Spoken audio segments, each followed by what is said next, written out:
Hello everyone, welcome back to my channel for a brand new mystery with Molly, and in today's video we're going to be talking about the mysterious death of Thelma-Todd. Now this is a mysterious celebrity death kind of case, and I've never covered a case like this before, I don't believe, but it's a really interesting one. I really enjoyed researching it and learning about all the theories. It's a real head scratcher of a case. My opinion on this case conflicted so much, and even now I'm not really sure what theory I believe. There's a lot of theories in this case, which we will get into talk about later, but I would love it if after you have watched this video you comment down below your theories and what you think of this case. I'd love to have a discussion about it in the comments. But before I get into the case, I just want to thank Hunt a Killer for sponsoring this video. For those of you who love playing detective, this is definitely the game for you. Hunt a Killer is a murder mystery subscription box service that allows you and your friends and family to delve into the world of true crime. If you sign up to the service, you receive one of these boxes every single month, and each box is an episode in the mystery game. It gives you clues and evidence to look through, including official documents, audio recording, case files which you have to piece together to eliminate suspects and solve the case. For someone who is as true crime obsessed as I am, this subscription box is literally perfect. It would also be a really good gift for a friend or family member who is interested in murder mysteries and detective work. My family and I had so much fun going through episode 1. We all had to use our brains and we all had our own little theories, and we're really looking forward to going through episode number 2. Hunt a Killer starts at $25 a box, and one of the things I love most about the service is that for every single box that is sold, a portion of the money goes to the Cold Case Foundation, which is an organization that helps real life cold cases get solved. And Hunt a Killer are offering you guys, my subscribers, the amazing offer of 20% off your first box when you use the discount code Mollie. Once again, that's the code Mollie for 20% off. The link to the Hunt a Killer website will be top line of the description box. I highly recommend you go and check them out. I just want to say thank you so much to Hunt a Killer for sponsoring this video and supporting the kind of content that I make. And now let's get into the case. Quickly before I do, I just want to clarify that my intent with these videos is never to offend or upset anyone that may have been involved with this case. The information I found for this video has been from several different sources online, all of which are linked in the description box. So like I said, today we're going to be talking about the mysterious death of Thelma-Todd, and some of you may have actually heard of this woman. She was a very famous Hollywood actress in the 1930s, and like I said earlier, I believe this is the first mysterious celebrity death I've ever talked about on this channel. I will just say before I get into it, because this case is such a well-known one, such a famous one, and it's very old, there are a lot of articles and sources online about it, and they all kind of said different things. A lot of sources conflict in what they say, so I've tried my absolute hardest to gather what I believe is the most factually correct information. But if I do get something wrong, as usual, just feel free to let me know in the comments. So this case took place in 1935 in Los Angeles in California in the United States. However, our story begins on the 29th of July 1906 when Thelma Alice Todd was born in Lawrence in Massachusetts. Thelma's parents were John Shaw Todd, who was from Ireland, and Alice Elizabeth Edwards, who was Canadian. Thelma had an older brother called William, and I believe they had a pretty, normal, good upbringing for the time, because I couldn't find any other information online that suggested otherwise. Thelma's school friends described her as being a very bright and friendly and determined girl. In fact, she did really well in school. She got really good grades, and when she graduated from high school in 1923, she decided that she wanted to become a school teacher herself. She wanted to do teaching. That was the career path that she chose, and so she began training at the Lowell Lau State Normal School. I'm sorry, I'm probably not pronouncing that right. However, Thelma was a really beautiful woman, and so her mother Alice urged her to enter a few beauty pageants because she thought that she had a really good chance of winning. And Thelma agreed to enter these beauty pageants because although she really loved teaching, she also loved glamour and the idea of fame and being a star, and she also had a keen interest in acting. So as well as entering these beauty pageants, she would also enter like acting contests. And in 1925, Thelma actually won the title of Miss Massachusetts. From this, she entered the Miss America pageant, and although she didn't win this one, she actually attracted the attention of Hollywood talent scouts, and they encouraged her to go to the Paramount School for Junior Stars, which she did. She went to this school, and while she was there, they really praised her for her talent. They could see that this girl had something special.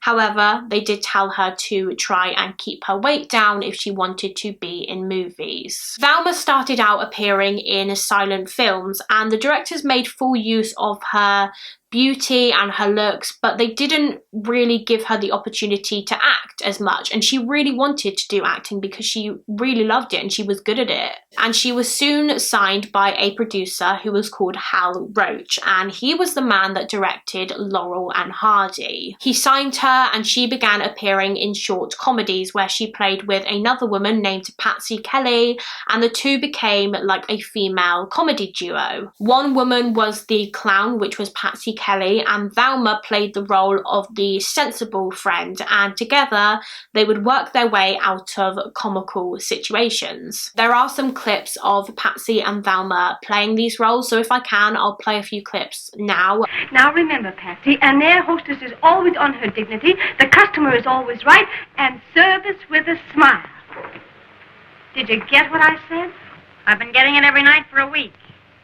The customer is always right. You've got to be on your dignity. All right. Just see that you remember it. Oh, hello, Thelma. Hello. Oh, Miss Todd. Oh, Mr. Lucas, this is my girlfriend, Miss Kelly, that I was telling you about. And Thelma was in many of these short, funny films, and she really enjoyed it. But at the same time, she didn't want to just be known for her beauty and her comedy. She wanted to start doing more dramatic films because she really loved that side of acting as well. She wanted to be taken more seriously as a drama actress rather than just a comedy actress. So once her contract ended with Hal Roach for these short comedy films, she declined the offer to renew it, and instead she began working with another director whose name was Roland West. And together they created the film Corsair, I'm not really sure how to pronounce that, where Thelma starred as the leading lady. It was whilst Roland and Thelma were working on this film together that they actually became romantically involved. However, at the time, Roland was married to a woman named Jewel Carmen, so he was having an affair, although his wife, Jewel Carmen, was actually fully aware of this affair, and some sources online say that she wasn't actually that bothered by it. Now, during their time working together, Roland West suggested to Thelma that she used a different name for her dramatic film, so that she had one name for her comedy films and then another name for her more dramatic films. So for her comedy films, she used her real name, Thelma Todd, and for her more dramatic movies, she would go by the name Alison Lloyd, because Roland felt as though this would mean that she would be taken more seriously as a dramatic actress. And so she did that. She took on two names and she went by two names. And that part isn't too relevant to the actual case, but I just thought it was interesting. But anyway, Thelma was doing really well for herself. She became very well known in Hollywood. She was getting movie offers constantly, and in her lifetime, she actually featured in 120 films, which is a huge amount. And she was nicknamed Hot Toddy and the Ice Cream Blonde, and she became one of the most famous women, one of the most famous names in Hollywood. And it was rumoured that Thelma Todd had been romantically involved with several men in Hollywood. She was said to have been very flirtatious, and in 1932 she actually decided to elope and get married to a movie producer slash agent named Pascal DiCicco, or Pat DiCicco for short. I think his friends and family just called him Pat for short, so throughout this video I might refer to him as Pascal or I might refer to him as Pat. The two met whilst Thelma was on a vacation in LA, and it seemed as though they were really happy for a little while, but they soon began arguing a lot, and I couldn't actually find online what these arguments were about, but some sources say that it was fueled by alcohol. And Pat DiCicco could be very aggressive towards Thelma. He was known to have violent outbursts. She just suffered a lot of abuse throughout their marriage. And so after being married for just 2 years, Thelma Todd filed for divorce in 1934. That same year, Thelma decided that she wanted a change. She had done countless movies at this point, and in her head, she believed that she couldn't do movies forever. She couldn't be an actress forever. Even though she loved acting, she wanted to start a business that she could rely on for money when she was older, because like I said, she was worried that her acting career would fizzle out. And so she decided to open her own cafe slash restaurant, and this was called Thelma Todd's Sidewalk Cafe, which I believe is still actually there to this day. This cafe was on the Pacific Coast Highway in Malibu, and it was facing the ocean. It was a really beautiful location. Although this cafe wasn't just Thelma's, she actually opened it with her former lover, who at this point was now her lover again, Roland West. Except Roland West still wasn't divorced from his wife. He couldn't decide between his wife Jewel and his girlfriend slash lover Thelma, and so he decided to be with both of them. So the bottom level of this building, the Sidewalk Cafe building, it had 3 levels. The bottom level was the actual Sidewalk Cafe slash restaurant. The second level of the building was a nightclub, I believe, that Thelma opened, and the third level was Thelma's apartment that she lived in with Roland West. Although Roland also owned another house which he shared with his wife Jewel, which was just a few blocks up the hill from Thelma's apartment, and I believe he would alternate between the homes. Sometimes he would stay with Thelma in her apartment, and other times he would stay with his wife Jewel in their house. And it was a really weird situation because both women were aware of the fact that he was seeing the other, but they didn't really mind. I think that Thelma would see other men anyway, as well as Roland, and I don't know, his wife Jewel just didn't seem to mind, or she did and she just didn't say. But anyway, like I said, Thelma lived in the upstairs of the Sidewalk Cafe, and the cafe itself was a hit. The public absolutely loved it. Thelma's celebrity friends would come along and see it. It just was doing really well. Thelma would often waitress and serve customers, which they absolutely loved because obviously Thelma was a celebrity and they were getting served by a celebrity. In 1935, Thelma completed filming her scenes for the last film she would ever be in before her death, and this was called The Bohemian Girl. Then on Saturday the 14th of December 1935,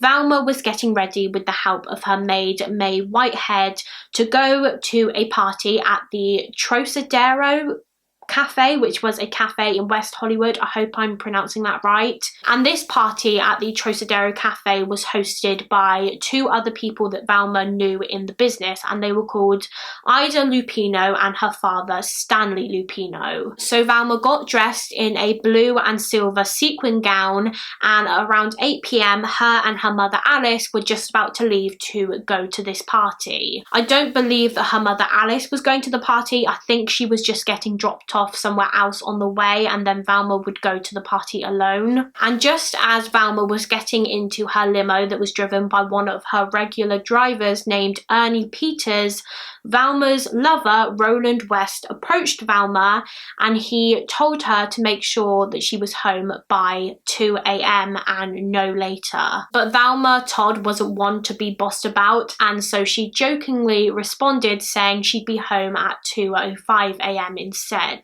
When Roland was later questioned about this conversation, he said that he was just joking about the whole be home by 2 a.m. thing. He said that it wasn't really a demand, it was just a humorous comment, which, you know, it may well have been, I don't know. Although, according to some sources online, there was one occasion when Velma apparently failed to return home on time, and so as a punishment, Roland just locked her out and she had to keep loudly banging on a window for him to eventually let her in. One of the sources said that Velma actually had to smash a window to get in, but I'm not sure if that's completely true. But anyway, on this night, on the 14th of December, Velma headed to the party at the Trocadero Cafe, and according to other guests at the party, Velma seemed really happy. She seemed in good spirits. She was drinking alcohol that night, she was drinking cocktails, but her friends said that she didn't drink enough to be properly drunk, and she didn't seem like she was drunk either, but she seemed to be having a really good time. A lot of her celebrity friends were there and she was excited to see them. And then guess who walked into the party? Her ex-husband, Pascal DiCicco. And if you remember, Pascal and Velma got divorced just a year before this, and so I imagine it was really difficult to see each other again. And with Pascal accompanying him at this party was his new, younger girlfriend, and this really irritated Velma. She felt as though he brought her to this party just to annoy and embarrass her. Apparently during the party at some point, Pascal and Velma had a conversation or an encounter of some sort, and a few sources online said that this encounter wasn't friendly and that they were in fact having an argument, but I couldn't find any more information on that. I don't know what exactly this argument was about. I also read online that at some point that night at the party, at around 1 a.m. I think, Velma received a call with some upsetting news, but I couldn't find anywhere what this apparently upsetting news was. But anyway, the party just kind of carried on as normal. Velma still seemed in good spirits, she still seemed positive, and later on that night she sat down and she chatted with a man named Sid Gorman, and they just chatted for about half an hour, and it was at this point that Velma realised it was almost 2 a.m. and obviously Roland told her to be home by 2 a.m. and so she asked this man that she was sitting with, Sid, to contact Roland and just let him know that she was on her way home. But despite telling Roland that she was on her way home, she didn't actually leave the party till 3:15 a.m, so over an hour later. Velma eventually arrived home at around 3:45 a.m. on the 15th of December, and Velma's chauffeur said that during the drive home she was very quiet. She didn't really make much conversation, and this was very unusual for Velma. She was normally a very chatty person, but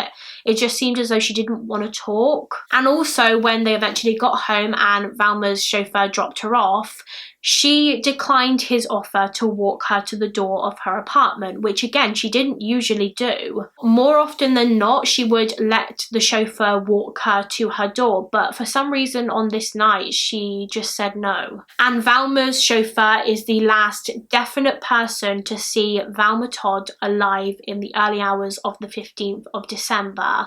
What happens after this is pretty much a mystery. The following morning, on Monday the 16th of December, Velma Todd would be found dead.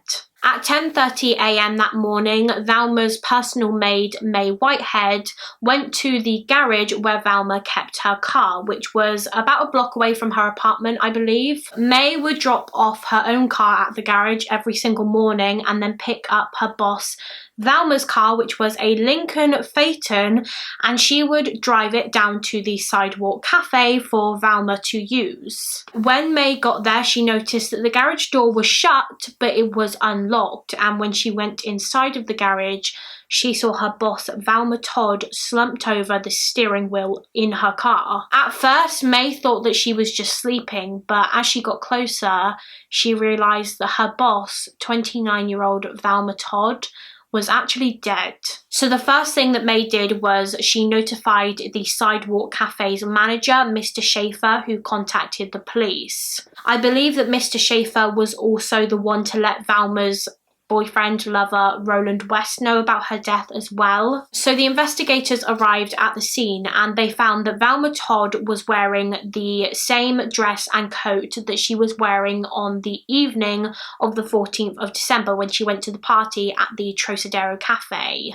And she was found at 10:30 a.m. on the 16th of December, so she must have died either on the 15th or before she was found on the 16th. Her expensive diamond jewellery was also found at the scene, as well as her purse, which had a lot of money in. This all appeared to be undisturbed. So Velma's body was taken for a post-mortem, which concluded that her cause of death was from carbon monoxide poisoning, which does make sense because when Velma was found, the ignition of her car was switched on and the garage doors were shut, so she suffocated to death. Now, some sources say, I feel like I've been saying this throughout this whole video, but like I said at the start of the video, because it's such an old case, loads of the sources conflict, but some sources online say that when Velma was found, she had a busted lip and it was a little bit bloody, and she also had a fractured nose. Now, that could have been from where she passed out from the carbon monoxide poisoning and she fell onto the steering wheel and she hit her head on the steering wheel, and that made her lip bloody and possibly fractured her nose. Or if her death wasn't an accident, these injuries may have been sustained in a violent struggle. A couple of sources online also say that she had a fractured rib, but not all of them said that, so I don't know if that is true. I don't think it is, because I feel like a fractured rib would be something that the medical examiner would pick up on. But there was a lot of suspicion surrounding Velma Todd's death. A lot of people did not believe that this was an accident. They believed that foul play was probably involved, and so because of this, the inquiry was given to a jury who were to decide whether or not this was an accident or whether this could be a homicide investigation. So this jury were presented with all of the evidence and they concluded that this did not appear to be a murder case, and Velma's death was officially ruled as accidental with possible suicidal tendencies. However, a lot of people to this day, despite the official ruling on her death, question whether this was actually an accident or whether foul play could have been involved and Velma Todd was actually murdered. So there are three main theories in this case that I'm going to talk through now, and they are: number one, that this was in fact an accidental death; number two, that Velma Todd actually committed suicide; and number three, that she was murdered. Okay, so let's start with the accident theory, which isn't so much a theory. In the eyes of the law, this is what happened. This is the official ruling on her death. But the accident theory is that that night, in the early hours of the 15th of December, when the chauffeur dropped Velma off, she went to her apartment. Obviously, she declined his offer to walk her to the apartment, so she went there on her own. And when she got there, she realised that it was locked. It's likely that if this is the case, her lover, Roland West, locked her out because she was home later than he told her to be, and we know that he's locked her out before. So it's the middle of the night, it's probably freezing cold, Velma can't get into her apartment, and so it's theorised that she decided to go to the garage where her car is kept to go and keep warm, because maybe at the time that was her only option, to go and sleep in her car. But this garage where Velma kept her car was actually owned by Roland West and his wife Jewel Carmen, and it was outside their house, which, if you remember, was a few blocks above the hill from Velma's apartment. So for her to get to this apartment from where she was dropped off by the chauffeur, Velma would have had to walk up 270 stairs on her own. Or alternatively, she could have walked up another route, which was through some dark streets up a very hilly area. But I think it's believed that if she did do this, if she did walk to the garage, she probably would have gone up the stairs. So the theory is that Velma did one of these things that night. She walked to the garage and she shut the garage door behind her, but she left it unlocked. She got into the car and switched the engine on to probably warm herself up, and she either fell asleep or she passed out because she left the engine running, which would have filled the car and the garage with carbon monoxide, and eventually she would have suffocated to death. Now, this seems like a very plausible theory. However, there are a few things that just don't add up to this being an accident. By the way, guys, everything that I discuss from here is literally just the theories that I came across online. These are not my own personal theories or thoughts on the case. So if you don't agree with any of this, or you have your own theories, then definitely let me know in the comments. But like I said, there were a few things that didn't quite add up to this being an accident, and let's talk quickly about carbon monoxide poisoning. Now, before Velma's death, around that time, carbon monoxide poisoning was such a widespread problem. Everyone was talking about it. There was actually a media campaign, a big media campaign running that was warning people not to leave their cars running in a closed garage because they could suffocate. Also, Velma herself had a very big interest in cars, so people believe that it's very unlikely that she wouldn't have known about the dangers of carbon monoxide poisoning. However, we know that there was alcohol in her system at the time of her death, and so maybe she was too drunk to realise what she was doing. But as I mentioned earlier, other guests at the party said that Velma wasn't even that drunk. She didn't even really drink that much that night. Also, when Velma was found, she was obviously wearing the same dress and shoes that she was wearing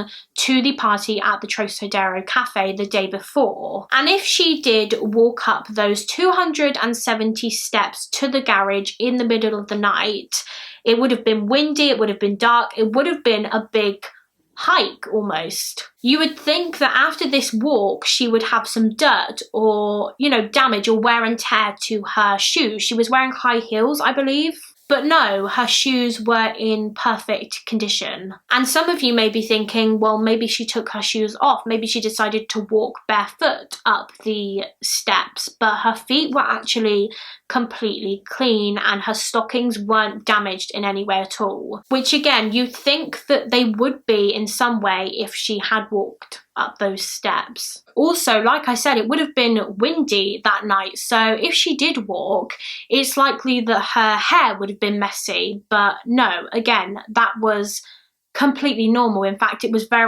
still very neatly styled. I know that these are just little things, but you can't deny that it does seem slightly odd. During the investigation into Velma Todd's death, a female police officer with a similar build to Velma made the same walk that Velma would have made that night if she did walk up those steps. And this officer was wearing similar shoes to the ones that Velma was wearing that night. And these officers' shoes were a lot dirtier and weighed down than Velma's were. Another thing that possibly discredits this accident theory and that Velma was locked out and went into her garage that night for warmth was that when police were looking through her handbag, which was found at the scene, they found the keys to her apartment. So she had her keys. She was able to get into her apartment, but for some reason she decided to go and stay in her car in the garage instead. That just doesn't make sense at all to me, and that makes me less likely to believe the accident theory, because I don't understand, if she had her key, why would she voluntarily go and choose to sleep in her car in the garage? Another big theory in this case is that maybe Thelma Todd committed suicide, because if you remember, her death was officially ruled as accidental with possible suicidal tendencies. The authorities believed that there was a strong possibility that she wanted to end her life, and so that's why she was in the garage and she turned on the ignition so that she would suffocate to death. You know, she had just been to the party at the Trocadero Cafe where she had an encounter or an argument with her ex-husband, Pat DiCicco, and that was bound to stir up some emotions. And like I mentioned earlier, Thelma's chauffeur said that during the ride home, she was very quiet, unusually quiet, and she also declined his offer to walk her back to her apartment, which, again, she didn't usually do, especially so late at night. This was the early hours of the morning on the 15th, and if it was in the day and she declined his offer to walk her back to her apartment, then I could understand, because she doesn't really need him to. But this is in the early hours of the morning. It's weird that she wouldn't accept the offer, I think, but it does make sense if she was intending to go to the garage and kill herself. Maybe Thelma was feeling very low that night after seeing her ex-husband Pat, and so she just decided to end her life. However, as soon as Thelma's friends and family heard about this theory, they immediately said that there was absolutely no way that this was a suicide. They knew Thelma better than anyone, and they knew that Thelma was looking forward to the future, and she had been making plans. The Sidewalk Cafe was doing really well. She had just signed before her death a new movie contract with Hal Roach. She even had Christmas presents in the boot or trunk of her car that were for her friends and family. And normally, if someone is planning to end their life, they don't make the kind of plans that Thelma did, if that makes sense. Like, why would she sign a brand new movie contract if she was planning her suicide before the filming had even started? However, of course, this isn't the case with all suicides. For some people, it is a spur of the moment decision that is done on impulse. So the fact that she had future plans doesn't rule out the suicide theory entirely, I don't think. But like I said earlier, her friends and family, the people who really knew her, didn't believe this theory at all. They didn't believe that she decided to kill herself. So now we're going to discuss the third and final theory, which a lot of people still believe to this day, that Thelma Todd was actually murdered. Something that I thought was interesting to note is that when Thelma's mother Alice found out that her daughter had died, the first thing that she said was, "My daughter has been murdered."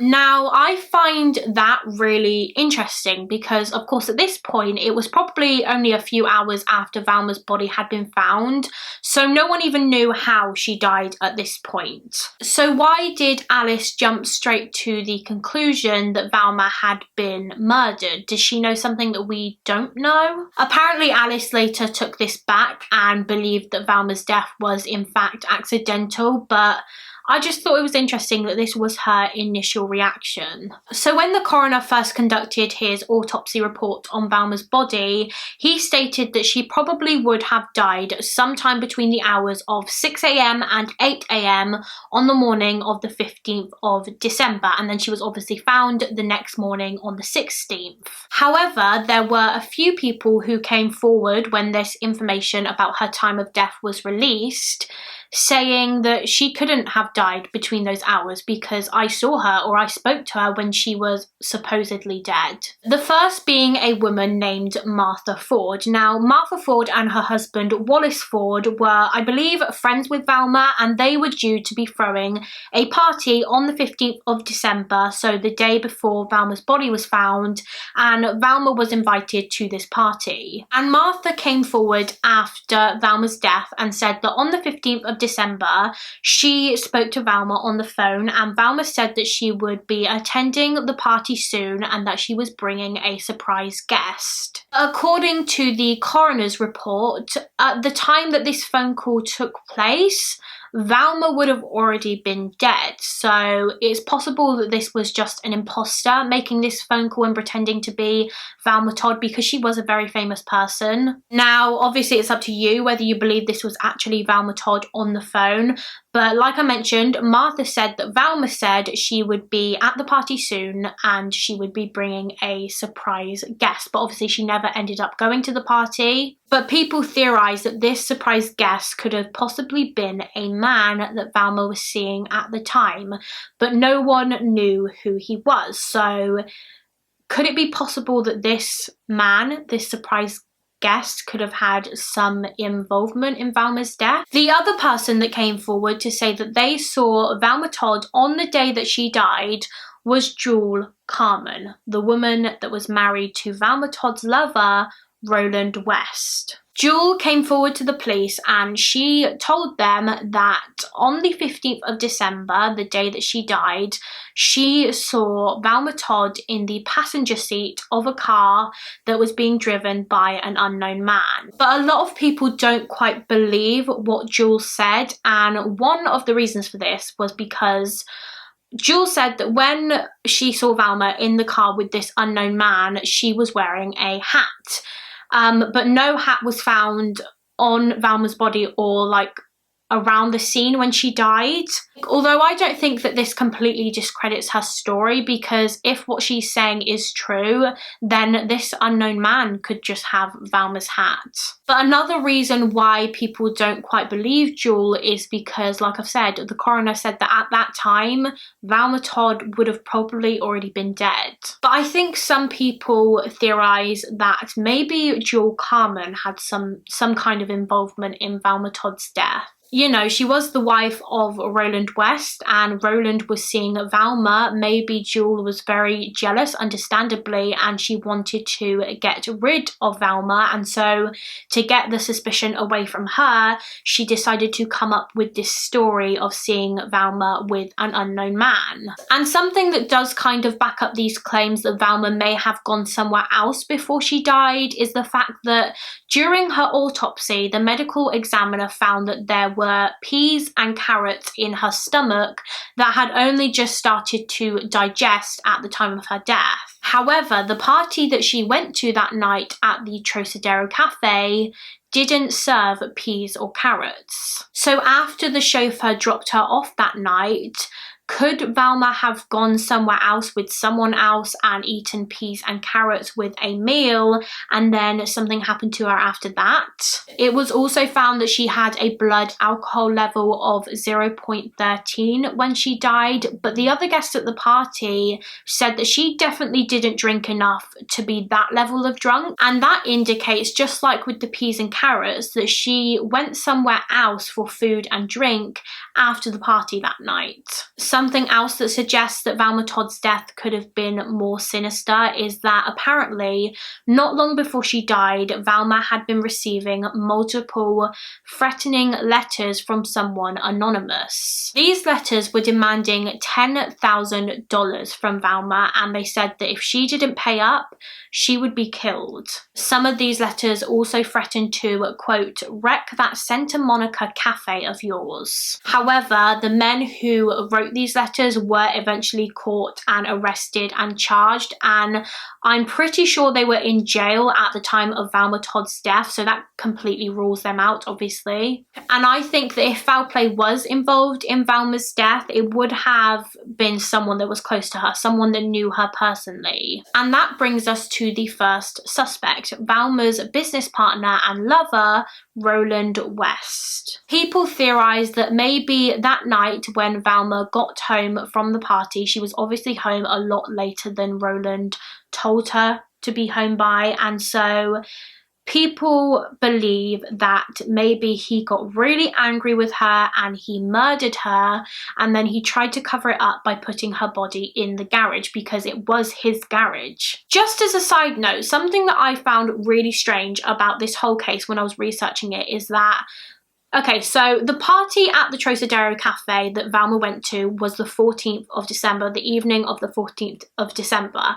And then she was dropped back home by her chauffeur in the early hours of the 15th of December, and then she was found the following morning on the 16th of December. And as we know, the coroner believes that Velma Todd died sometime between 6 a.m. and 8 a.m. on the 15th. So I'm wondering, did no one worry about Velma and having not seen her on the 15th? Obviously, some people like Martha Ford and Jewel Carmen claim to have seen or spoke to her after she was supposedly dead, but if that isn't true, did no one wonder where Velma was, like her lover Roland West? Or did he know exactly where she was because he had a part in her death? I hope that makes sense what I've just said. I don't think I explained it very well, but I just find it really strange that for an entire day, no one seemed to worry about her or wonder where she was or make any effort to find her. Roland West died in 1952, and there were actually rumours that on his deathbed he confessed to a friend that he had more to do with Velma Todd's death than he actually admitted at the time. But this rumour has never been confirmed, so we don't actually know if he did say that and if that is true. The next suspect in Velma Todd's death was her ex-husband, Pascal DiCicco. As I mentioned earlier, Velma and Pat's relationship was very bad. He was incredibly abusive and violent towards her. And as we know, they had an encounter or an argument of some sort at the party at the Trocadero Cafe the night before she died.